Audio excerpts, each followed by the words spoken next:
One of the most important battles in world history happened on May 29th, 1453. This was when the mighty city of Constantinople fell to Sultan Mehmed II and the Ottoman Empire.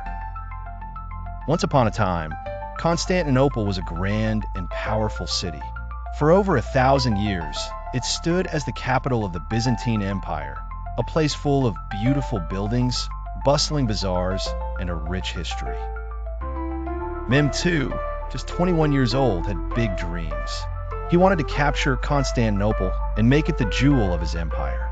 So, he gathered an enormous army and surrounded the city.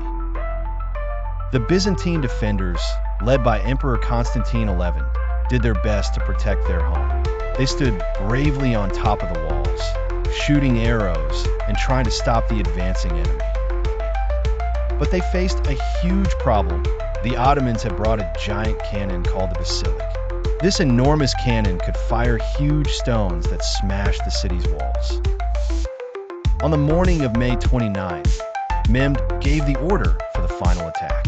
The Ottomans advanced, their flags waving and their spirits high. They fought fiercely, and soon they managed to break through the walls. Inside the city, there was panic everywhere. People ran to the great church, Hagia Sophia, seeking protection. But soon, Mehmed's soldiers arrived. They flooded the city, taking control. As Mehmed walked into Hagia Sophia, he looked around and realized that he had achieved his dream. He took off his helmet, spread his prayer carpet, and knelt to pray.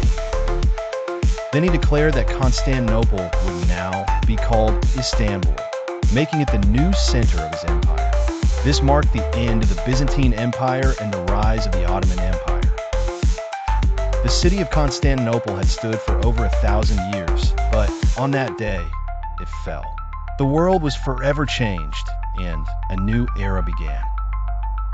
And that's how the city that once was the throne of a mighty empire became a valuable part of another, filled with history that would shape the future.